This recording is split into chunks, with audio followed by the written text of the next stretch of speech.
Good afternoon. Thanks for coming out today for this mid-year update. So this is something we started a few years ago, really to give us a chance to talk about some issues, progress during the course of the academic year, and to focus on just a good conversation in a little bit less formal setting than the State of the University address that we do every August. So thanks for coming out today. I really appreciate that. I'm going to spend the next 20 or 30 minutes talking about three areas. So first of all, I want to give us all an update on the budget and the personnel situation that we have all been so deeply engaged in these last several weeks. Then I want to turn to the topic of quality and excellence, which is in such abundance at this university. And I'm going to have some others help me on that particular topic. Then I want to turn to the future and how we're going to move forward from where we are now, building this great university to the best of our abilities. So that's sort of the outline for the day. So let me start with the budget and personnel situation. And I want to begin this topic by acknowledging what a difficult situation this has been for our campus. This has been a very difficult thing for all of us to go through, whether it's the people making the decisions, the people affected by the decisions, or just every member of our campus community and our surrounding community, in fact, Missoula and beyond, and in fact, entire Grizz Nation. People have been aware of what we have been working on here, and it has been painful, no question about that. I want to say thank you to the people who have been working so diligently these last several weeks, going through the agonizing work of making these decisions. I want to say thank you to the people affected by these decisions. Thank you for the service that you have given to the University of Montana. And I am deeply regretful that a few of the folks in our community won't be here with us in the future. Again, very painful process, but something that we had to go through. So where have we ended up in all of this? So we have, going into FY17, next fiscal year, we have adjusted downward our employee base by 192 full-time equivalents. 192 full-time equivalents. That's a little bit lower than what I suggested in November, but pretty close to the same, 192. Of those 192, 23 of them represent people who are actually being laid off. People who otherwise would have expected to have a job here next year and who won't. The rest of those FTE, well, 14 additional are people who have had their percent time reduced by some significant amount. The rest of those FTE reflect open lines in many cases. They reflect pooled positions of part-time work in some cases. They reflect people who otherwise were planning to retire or otherwise leave the university, and a variety of composite positions like that. So that decrease of 192 FTE positions us going into FY17 for a student to faculty ratio of 18:1, and that was what I set forward in November as our goal. And in fact, that is what we set forward 5 years ago in our strategic plan, to have that student-faculty ratio, 18:1. And it sets us up for a staff-to-faculty ratio of 1.4:1. Both of those ratios are reflective of what public research universities in this nation have, not as a hard standard, but certainly as a practice. If you look around at institutions around the country, those ratios are very common, and we are fitting right in there. Those ratios are designed to make sure that we continue to provide a high-quality education for our students, the opportunity for our faculty and staff to engage in research, and to make sure that we're providing the services to all of us, all of our community, that are needed to run a great university. So that's where we have ended up. What does that mean in dollars? So if you take those 192 FTE and add up the dollars that they reflect, it comes out to just shy of $8 million. Going into FY17, with all of the things that we need to do and we need to accomplish, we are actually looking to prepare a budget that accounts for a reallocation or movement of about $12 million. So we're 2/3 of the way there in this personnel adjustment that we have just done. And that's basically where we're going to go with the personnel adjustment. The rest of the budget adjustment going into FY17 will be comprised of a number of factors, including some savings in things like utilities, benefits, and so on, and some other reductions. And we are looking probably at a 2 to 2.5% reduction in non-personnel operating budget of the university. So with that, we'll go into FY17 having prepared a responsible budget and one that reflects the matchup between our revenues and our expenses. We have no other option but to do that. Now, I want to touch on the matter of fiscal responsibility. So this has been a difficult process, adjusting our personnel base downward to match our student enrollment at this particular time. But this does not reflect anything other than the highest level of fiscal responsibility. And I want to give you a couple of indicators of that are completely independent of anything that we're saying here at the university. Yesterday, I and several others from the university and around the system were in Helena attending a meeting of the Legislative Audit Committee. It's a group of legislators staffed by something called the Legislative Audit Division. And every year they prepare a financial audit of the institutions as well as other state agencies. There were actually 2 audits under consideration for us yesterday, or relevant to us yesterday. So one was our financial audit of the University of Montana. We came through that audit perfectly cleanly, not one single recommendation. It is a totally unconditional audit. And so that means through this independent, objective analysis that things are okay in the sense of financial responsibility. That's one data point. Also yesterday in that audit meeting was a second audit really of the Montana University system, and it was looking at really the level of administrative support and expenditures in the Montana University system. So the Legislative Audit Division prepared an analysis, a very detailed analysis of what we spend on non-instructional. So this is everything besides instructional costs at the university, which includes administration, but it includes contract professionals, staff, and so on. They compared us to a set of 10 other institutions that they picked. We didn't necessarily think that that was the right set, so they said, well, you pick a set. So we did.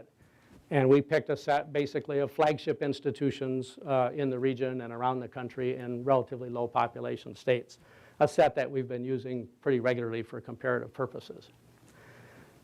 That audit, that independent audit, showed that in non-instructional expenditures, we are lower than all of the members of our peer set, and we're even more lower, if that's right, than the set that the Legislative Audit Group picked. So we are, if you want to say, administratively more lean than any of those peer institutions in that data set, and more lean, in fact, than Montana State University as well. So I just say that not in any kind of defense of our staffing or anything like that, but to reassure you that we are being responsible as a university community, making sure that our resources are dedicated to the functions that they should be, primarily instruction. And so over 50% of our resources go to instruction. Then another independent analysis came in really just within the last few days. Mike Reed informed me that every year or every 2 years we go through essentially an audit or an analysis by external agencies really concerned with our ability to bond, to fund projects, and to essentially go into debt, if you will, through bonding. So Standard & Poor's is one of those. You've probably heard of those. And Moody's is another. And so they do this very detailed analysis of our financial situation. Standard & Poor came out and gave us what is called an A+ stable characterization. Moody's gave us an AA3, AA triple characterization. Both of those ratings are very high, very favorable, and both of them are unchanged from what we have seen these past several audits by those same firms. So those are two independent characterizations, the legislative audit and those independent analyses that indicate that, yes, we are being financially responsible and we're operating with sound business practices as we have to do and as we should be. So throughout all of this, as difficult as it has been, I believe that we can look ourselves in the face and say that we have been educationally responsible and we have been financially responsible. So now I'm going to shift gears, because throughout all of this, and all of this being a long time frame that I'm thinking about now, we have focused, all of us together, on quality and excellence. It is just astounding to me every day if you log into our website and take a look at what is going on this campus. So I'm going to take a few minutes to highlight a few of those recent things myself, and then I'm going to ask some other people to talk for just a little bit.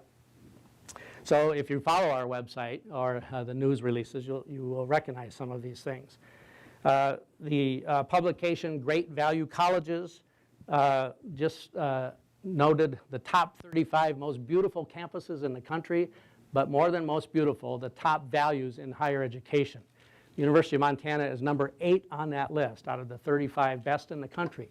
That's an amazing statistic, and I know we all have various views of these surveys and reviews and things like that, but it's not too bad to be on one that says you're the 8th best institution in the country for offering a great value on education in a beautiful setting.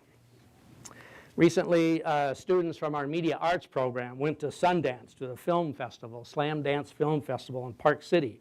They took first place in original score, they took first place in best editing, and they took first place in best directing. Those are our students showing the rest of the world, showing the rest of the nation how to do film. Our athletic training program recently received a perfect review from its national accrediting body. Athletic training here at UM has been one of the first programs in the country, and it remains, as you can see, one of the strongest. Last Friday, some of you were in attendance, we received a $2 million gift to endow the new dean of the School of Business Administration. Mark Burnham and Eric Strunk, two alums from the School of Business, put up $1 million each to fund this endowment. This will allow us to attract one of the best dean candidates that we can find in this country. That will be an extremely competitive package to help that new dean have an opportunity fund for students and faculty to help supplement the salary of that dean so we can recruit the best possible person. Well, once again, the Reuters news agency did a survey of the world's most influential minds worldwide. And this is based on papers that not only were published, but are cited, the top 1% of citations of all papers in the world.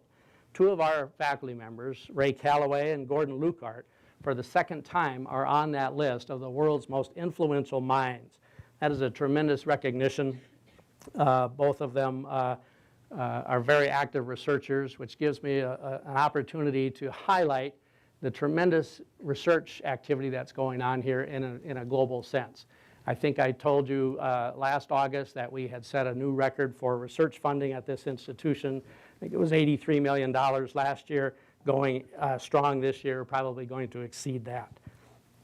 We just heard this morning some very exciting news. John McCutcheon, one of our relatively new faculty members in the Division of Biological Sciences, received something called a National Science Foundation Career Award.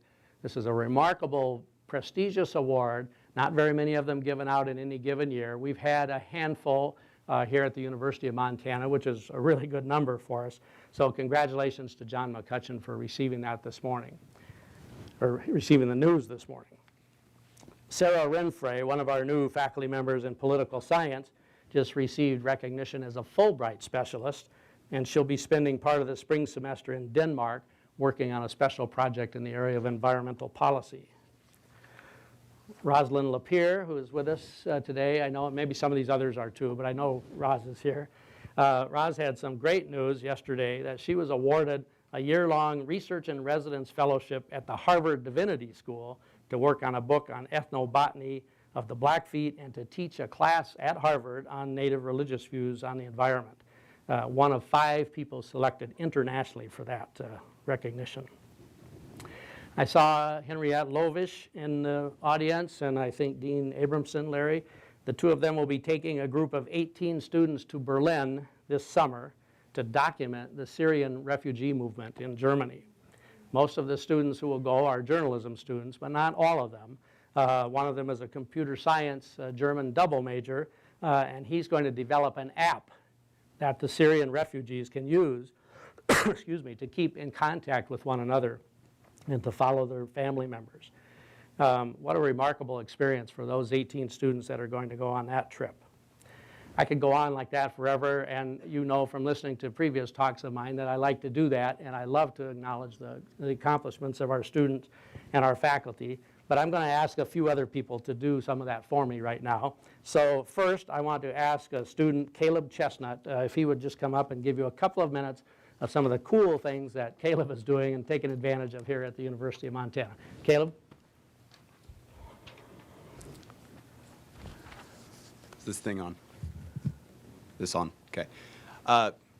Thanks for that introduction, President Engstrom. My name's Caleb Chestnut. I'm a junior here at U of M. I'm a double major in finance and economics.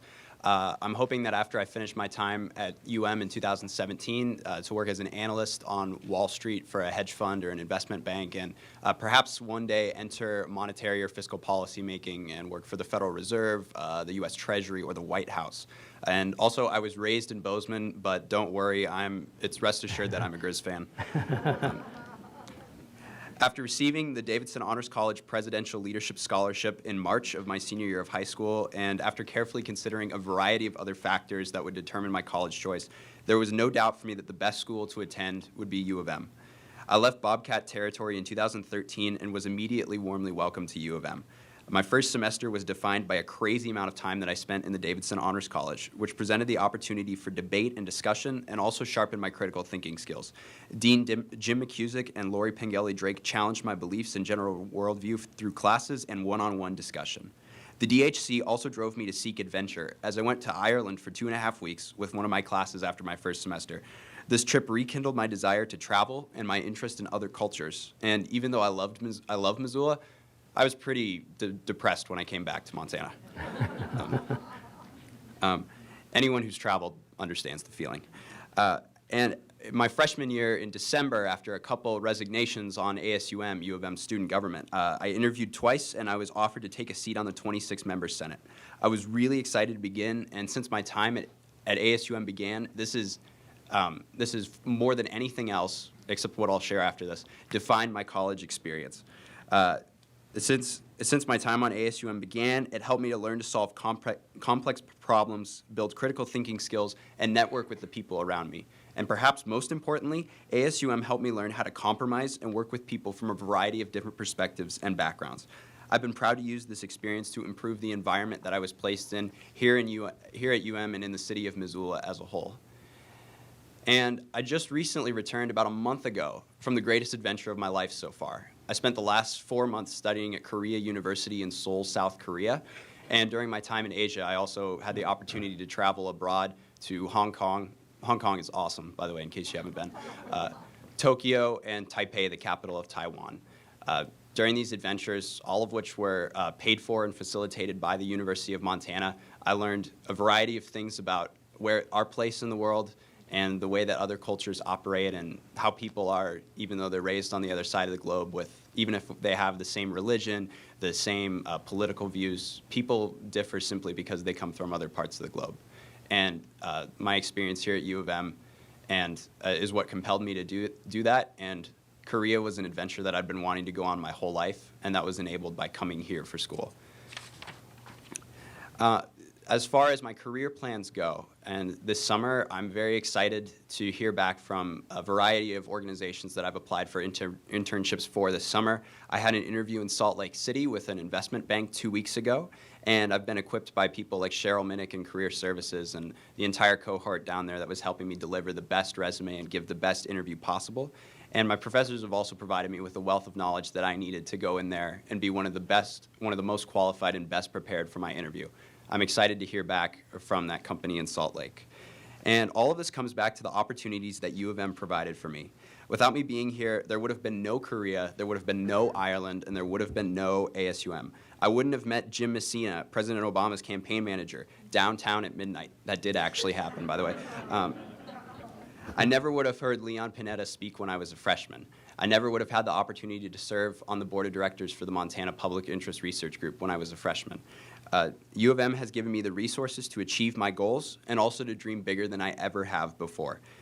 Unfortunately, this is a time of difficult choices, and this is a time when we have to do things that seem very hard in order to keep our university afloat. However, the quality and quantity of hope and skill at U of M leaves me confident and hopeful in the future. I'm excited to see what we'll do with the hand that we've been given, and I think that we'll play it very well. And thanks to all of you for being here and being engaged in your university and in your community. And thank you, President Engstrom and the Marketing and Communications Office for having me here. Thank you again, guys. Great. Thanks, Caleb.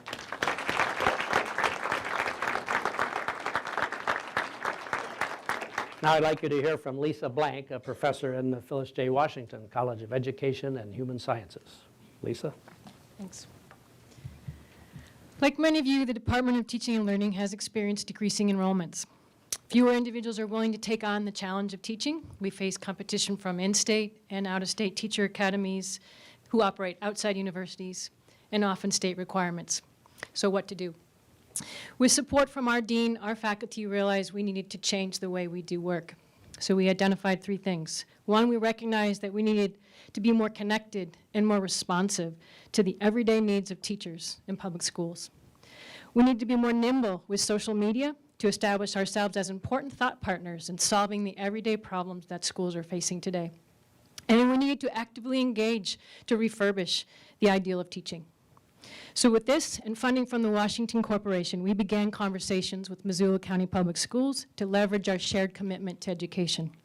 In my own partnership work, I focused on activities that increase K-12 interest and awareness in science, technology, engineering, and math career pathways, with the intent that fostering the STEM positive Missoula would serve as a model for the state and possibly beyond. Working with MCPS and Regents Professor Rich Bridges, we established UM as Montana's university training affiliate for Project Lead the Way. It's a national STEM curriculum in 8,000 schools across the U.S. MCPS students can now engage in STEM curriculum starting in kindergarten. 16 Montana school districts and 47 Montana school programs now offer Project Lead the Way STEM curriculum. Because MCPS and statewide achievement tests show females lagging behind males in science by grade 8, I collaborated with Jessie Herbert and Holly Truitt from Spectrum, Martha Robertson from the Area Health Education Center, and Jennifer Fowler from UM's Autonomous Aerial Systems to initiate an annual middle school girls STEM career conference. The conference shares the power and possibility of STEM pathways through near-peer interactions with UM STEM faculty, graduate students, undergraduate students, and STEM professionals in the community. To address the most often cited reason teachers leave the field, lack of autonomy, we started to look at how can we foster and support teachers as they face these conditions in the schools. With OPI funding, we are now able to offer with my colleague, Professor David Erickson, and colleagues at Montana Tech and MSU. We're going to be leading Montana's Teach to Lead Center for Professional Development to help teachers find agency to move forward the reform that they know is needed in their own schools, buildings, and districts. To expand our digital footprint, faculty agreed to tweet. It's not as bad as it sounds. About the research and important policy changes that impact the everyday lives of teachers, as well as advocate for teaching as a career that has meaning and purpose and relevance. We will soon begin submitting news reports to the newspapers, of the local newspapers of our graduates, to try and tell their story. We're also redeveloping our website for video and podcast content, so our website can be a place of inspiration and not just information about our program. So our hope is that these changes in the way we work, by moving to a more flexibly adaptive model, closely connected and responsive to the everyday work of teachers, informed by our research and our partnerships, will situate UM as the place to launch a teaching career. Last week, we received our fall 2016 application numbers, and the number of pre-education applications are up by 42%. Thank you. Great.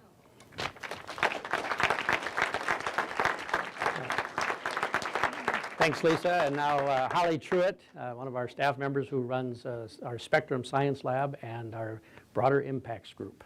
Wonderful. Thanks so much. It's nice to follow both Caleb and Lisa. So when Royce reached out to me and asked if I would share a bit about our work, I immediately thought of this community in this room, and the way that you've all been engaging with our We Are Montana in the Classroom program. So what is We Are, and what is its impact? We Are Montana in the Classroom places UM faculty members, graduate students, and professionals in K-12 classrooms to inspire students about higher education and to inspire them about career pathways. Your efforts, many of you that are in this room, your efforts to date with We Are Montana in the Classroom are really testimony to what I see as a belief on this campus, that we have the ability to inspire the next generation, to inspire them about themselves, to inspire them about their potential, and to believe that higher education is a place for them. And the work that those faculty members and graduate students and professionals have been doing is proving transformational and also catching the eyes of external funding sources, which we're delighted about. We asked, you answered. So how many? So in the past 6 months, more than 105 of you have raised your hand as wanting to go into a classroom, talk about your research, to share about your scholarship, and also your personal educational journey and story. And then to present a hands-on activity and to serve as a role model to this next generation. You've engaged students with your work to address climate change, your search for exoplanets, which is just the coolest, and your research on traumatic brain injuries in a state that I just have to note has one of the highest rates of TBI. So really critical, important work. You've shared your internationally recognized theater design, your traditional Blackfeet games, not only to talk about the cultural component, but to use it as a platform to talk about educational leadership.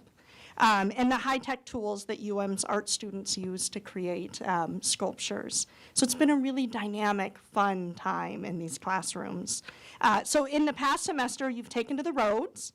You've traveled nearly 2,000 miles to visit schools in Kalispell, Browning, Great Falls, Bozeman, Billings, and locally in Missoula and throughout the Bitterroot.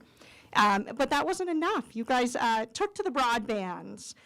You have traveled more than 15,000 virtual miles to connect with students in isolated rural and tribal settings across Montana. In addition to that, you've gone as far away as Rio de Janeiro, which seems very exotic. And we engaged with 300 kids there, and it was a great hit. So you've been busy. Collectively, you've worked with over 5,000 students in less than 4 months since this fall. 97% of those students have been high school. And just in the last week, some of you shared hands-on activities in Browning and Hart Butte. And today we have 2 faculty members on the road to Bozeman, which I hear is cat country. So they're off. So when we ask you why you raise your hand, you often share stories about influential teachers, an early interaction with someone in your field, a role model from your childhood who inspired you to believe in you, and for some of you, helped you to believe that you had what it takes to be the first in your family to go to college, to trailblaze. And the stories of impact from the classroom are equally powerful. A teacher at Willard emailed us to say, who had hosted a UM faculty member in her classroom this autumn, she shared quite poignantly, many of our students never have aspirations to attend college. We Are Montana in the Classroom can open our students' minds to the possibilities of pursuing higher learning outside the walls of Willard. So on behalf of this next generation, I mainly just want to say thank you all for being involved with We Are Montana in the Classroom, and also UM's multiple wonderful, powerful K-12 engagement programs. We're so thankful that you raise your hand. We're so thankful that you answer the call, and also that you work to inspire this next generation, not only about their potential, but also the opportunities that are here at the University of Montana. So thank you.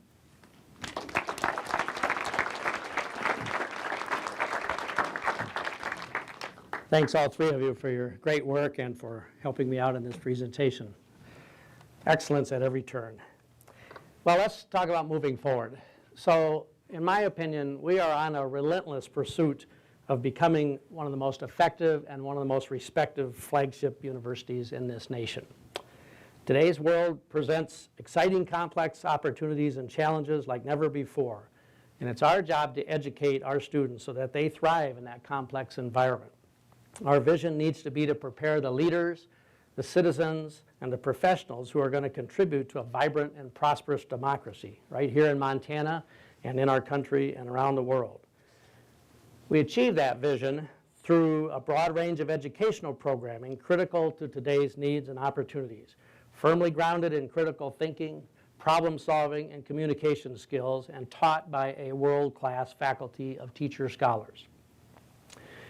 We achieve that vision through forefront research and scholarship focused on questions and opportunities of high impact. Scholarship that enriches the education of our students and that generates pride and excitement in our constituents. We achieve that vision by building a distinctive and vibrant learning environment that capitalizes on our expansive campus life, our unique host community, and our stunning natural environment. Last November, I asked us to think about a number of areas, 5 areas, that represent potential growth for us here at the University of Montana. Just to review, those areas include the health professions, data sciences, business and entrepreneurship, the environment, and specific workforce programs that put people right into the workforce.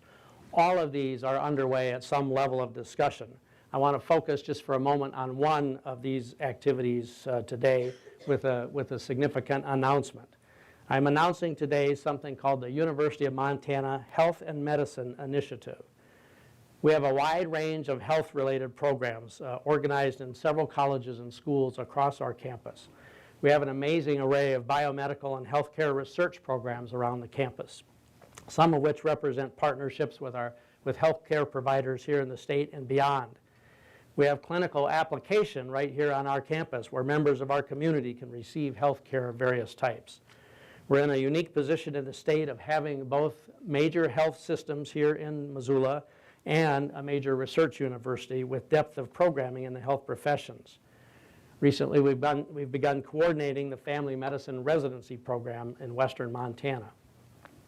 This new initiative, Health and Medicine, will provide a framework for a more powerful organization of our health programs, for communicating the vibrancy of programming in health around our campus and beyond, and for nurturing the growth of both existing and new programs. We'll use UMHM as a portal to build our university into the prominent health campus in our region, attracting faculty, students, and staff at to UM to work and study in the health professions. Over the next several years, we'll expand existing program. We'll add new programs, perhaps such as physician's assistant program, occupational therapy, and some others that are on the drawing board. We'll provide pathways for students interested in health careers so that they can enter the university with the doors wide open to them in any range of health professions that they might choose during their time here. I'm pleased that Dean Reed Humphrey has been working with, in his own college, but across campus in the other colleges, the College of Education, College of Humanities and Science, Missoula College, even the business school, to create UMHM. So that's an important step that we're taking today, launching the University of Montana in the area of as a leader in the area of health education and research.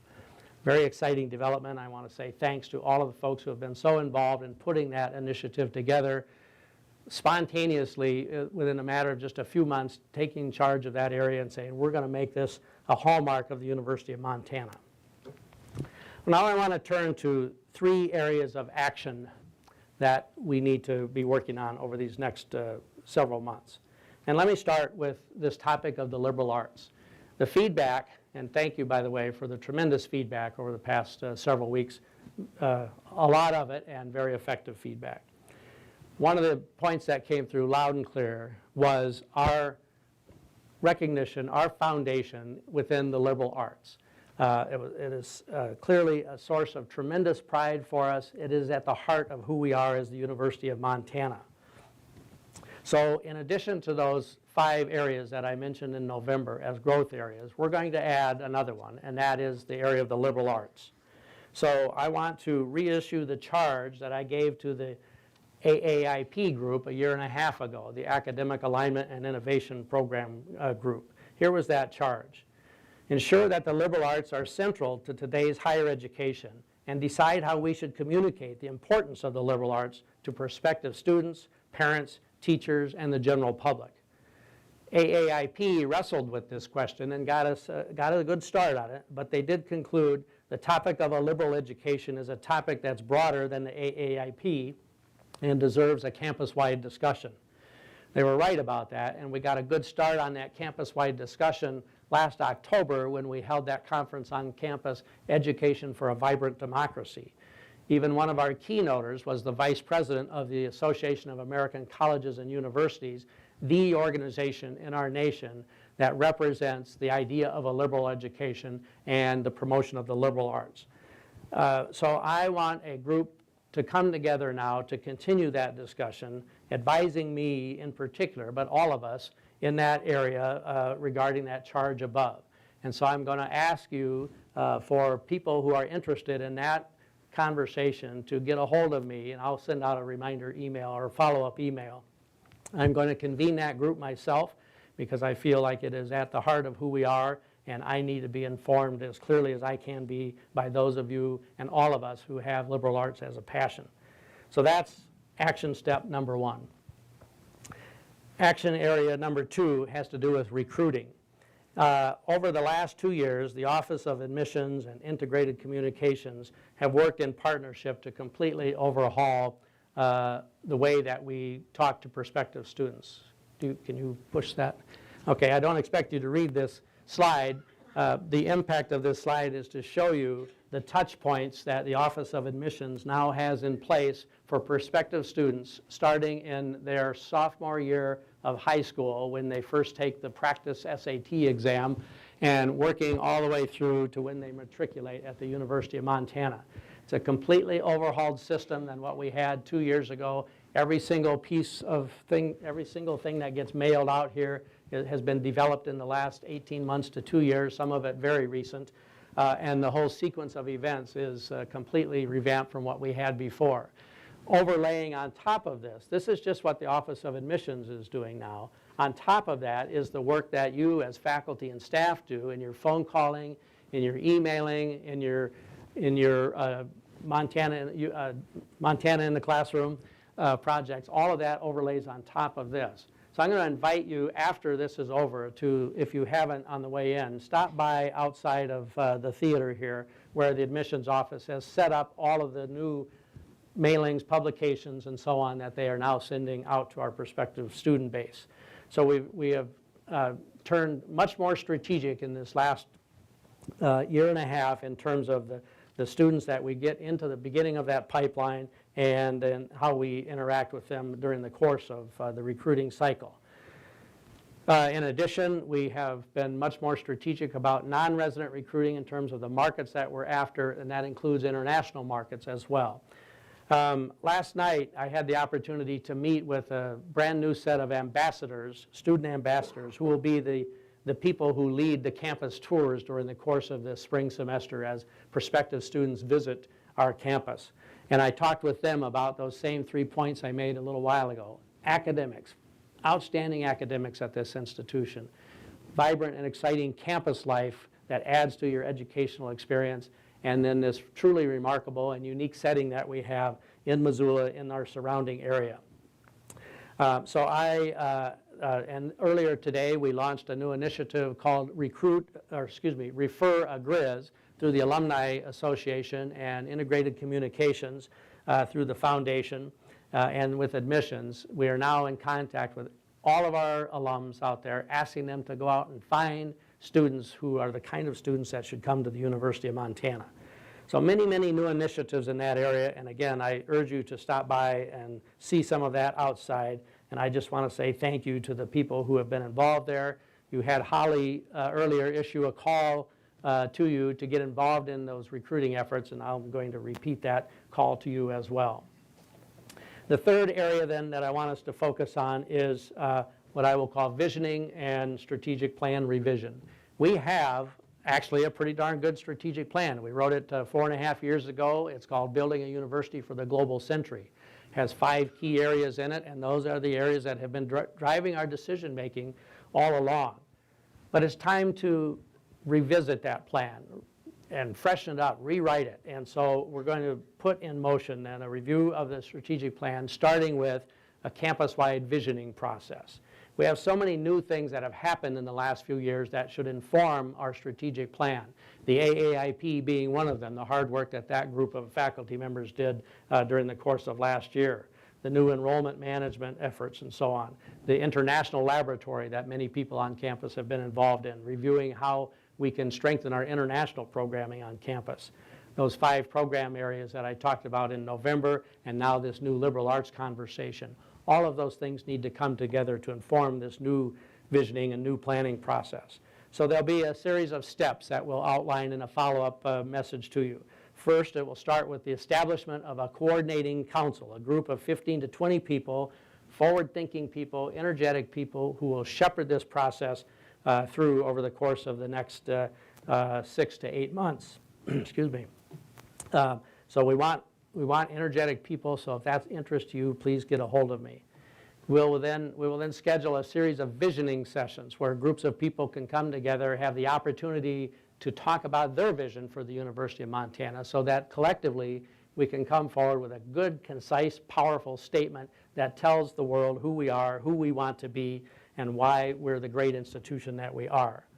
We will then move on to actually defining and refining the actual strategic issues. There are 5 in place now. Those may need to be updated, need to be changed. And so we'll go into that phase, and then for each of those strategic issues, review the specific objectives, metrics, strategies, and targets. We're going to finish this by the end of the summer. It's going to be a huge task, but it's going to be an exciting one. This will be the plan then that guides us through the next 5 years, just as the previous one has guided us through these past 5 years. So specific call to action for all of you to consider. 1, be a part of this visioning strategic planning process. 2, be a part of this liberal arts conversation. And 3, and this applies to all of you, whether you want to or not, be recruiters. We need everybody, as I said a few months ago, to view themselves as recruiters, to help every student who comes here make the decision, this is the place that I want to go because of the kinds of opportunities that you heard Caleb talking about just a few minutes ago. So I want to tell you, I am totally committed to this exciting future that we have before us. Mary and I talked in detail over the past couple of weeks, and I will be dedicating the raise that the Regents approved for me to the University of Montana Foundation to set up a second Presidential Leadership Scholarship. We did this 2 years ago with that raise, and so we're going to do that again because I believe that those students... Thank you. Those students represent the future of this institution and this state and our country. So as we move forward on this path of being among the nation's most respected flagship institutions, an institution that understands its mission of preparing tomorrow's leaders, leaders among our students, our faculty, our staff, and our alumni. We'll do this through offering the most engaging education possible in and out of the classroom. We'll do this through research and scholarship that simply amazes the world, and through the continued building of the most enviable campus environment anywhere.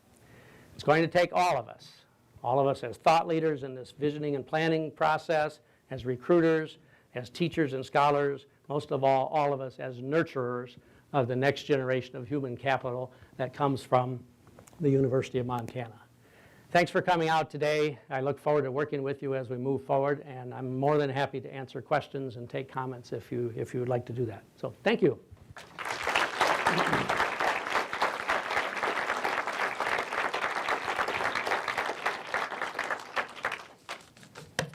Any questions? We have a few minutes, although my 20 to 30 minute talk turned into 45, I see. Royce, can I make one comment? Scott. John McCutcheon's NSF Career Award. I want to point out that Ryan Berryman from chemistry has also been recommended for his. We just don't have the final notification yet. So. Oh, great. 2 in 1 year. That's great. Thank you, Scott. Thank you for that information. Sorry. Oh, here you Did are. I miss? I'm sorry, I couldn't see where you were. Sorry.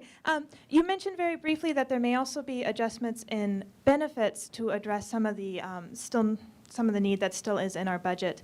I know there have been some changes to the health insurance already. Are there other changes that we should be expecting to come through benefits?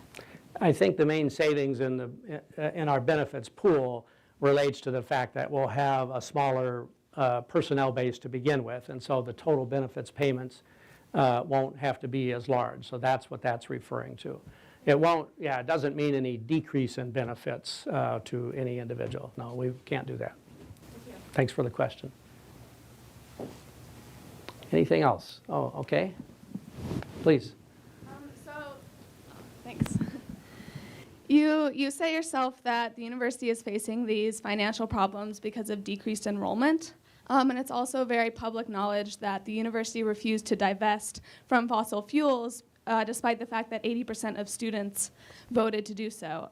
How is making decisions contrary to student opinion going to help encourage students to want to come to the university? Yeah, thanks very much for that question. So the issue there, if you're not familiar with it, is the advocacy for the University of Montana to divest its investments from fossil fuel companies and make investments in other directions. And so let me just say that I don't quite agree with your characterization of refusing to do that. I view this as an ongoing conversation, actually. But the fact is, up until this point, I have not come to my own conclusion that that is the right thing for us to do, and neither has the University of Montana Foundation. I agree with you that this is a very important topic, and I so admire the passion of the students who are working on this topic. But our first responsibility at this point is the financial health of the institution and the ability to help as many students go to college as we possibly can. And so, one, we're making this as so far as just a strictly financial decision. And secondly, we have a pretty diverse group of constituents for the University of Montana, certainly the current student body being one of those critically important groups of constituents. But we also have a broad constituency base in our alumni, in our policymaker base out there, in our donor base, people who come from many different walks of life, many of those people who in fact make their living in the energy sector. So it is a complex enough problem that to date we have not felt that that is in total the right decision for the university. I know that not everybody agrees with that decision, but that's our position on it at this point. Thanks. I saw another hand out there, I thought. Have you targeted non-resident? Have you targeted non-resident places for us to recruit outside of Montana? Yes. So that's an area of pretty active development. And so we, with the help of some outside groups a year ago, we tried to identify those markets that have the right demographics for the University of Montana, things like socioeconomic demographics, interest in the outdoors, interest in the kind of programming that we have here. And so the state of Washington is the second largest market for us, certainly the Seattle area. Portland, of course, is big. The California schools, increasingly places like Minneapolis and Chicago are becoming more important to us. So yes, Keith, we have been trying to target those markets. a little more strategically as opposed to sort of attending fairs, kind of all around the country. Is that something that you want faculty and others to go to those places? That would be terrific, yes. So if you could, if we could get you in contact with admissions, that'd be great. We'd appreciate that very much. Anything else? One or two more? Kent, is that you? I can protect my voice. Okay. In your November announcement about the cuts, I believe you said that we would be benchmarking against 2004 staffing levels. And so I turned around and told my staff, we should be safe because we're 3 FTE underneath that level already. And yet I took 2 more FTE cuts. I'm wondering why, if that statement was made, we didn't follow that policy, or things weren't done with a little bit more transparency or foresight. Financial aid is a high service area, yet I'm going to have a hard time delivering the service that we need to deliver. All right, thanks for the comment. Certainly, in terms of overall benchmarking in the aggregate sense, that comparison to 2004 stands. We actually are staffed at a higher rate than we were in 2004 with about the same enrollment as a campus. But clearly, not every single unit on campus is in that situation. And Kent, I can't give you a specific answer for your particular area, but certainly be happy to talk to you in more detail about it, either myself or your your sector supervisor. I mean, it's a good point, and everybody feels it. I can't deny that. Everybody feels that they don't have enough people to do the work that they want to do. They didn't feel that way 5 years ago either, by the way, because we all get in that position of where we want to do so much. There's so much to do, and we're eager to do it. And before you know it, you've got your days more than full, and no matter what staffing level, that seems to be the case. So, okay, unless there's anything else. Oh, one more here, yeah, okay. One of the things that you said in your last talk was that student employees, or students will not be affected. However, some student employees have had their hours cut. For instance, student employees in the English department offices and things like that. So I was just wondering, what's your response to that? Yeah, okay. I don't believe that I said that no students will be affected in sort of an employment situation. I did say that we will do everything we can to make sure that students aren't affected in an educational sense, so that their academic programs wouldn't be affected or their academic progress wouldn't be hindered. And I believe that that is the case. But in terms of employees, there are students who make up part of the employee base. And yes, we did make some we did some trimming in those areas. Yeah. One last question back here. Yes, thank you. You were talking about how one of the new actions that you're proposing is recruitment. And there was an article published in the Missoulian last March highlighting the fact that many students are now choosing their colleges based on their moral standards, especially around fossil fuel divestment. Do you believe that if we were to go that direction, that would increase enrollment or potentially lead some students to believe that this would be the place for them? Yeah, I don't know the answer to that, actually, the net answer. I do believe that, yes, there would be some students who would very much be attracted to that model, and it probably would help recruit some students. I believe there would be other students who weren't attracted to that model. So I honestly don't know how that would balance out. What I do know is that I don't want to put the University of Montana on the line for something that needs to be a policy level discussion at the state and the federal level. I think you will find that most universities out there agree with that position. There are a relatively small number of universities that have divested, and each university has to make that decision for itself, depending on its the context in which it finds itself. So, I mean, you have a valid point. I think there would be some students attracted to that notion. I think there may be some students not attracted to that notion, and where that would balance out, I can't predict that. Yeah. It's a great observation, though. Okay, well, let's call it quits. Thanks very much for everybody coming today.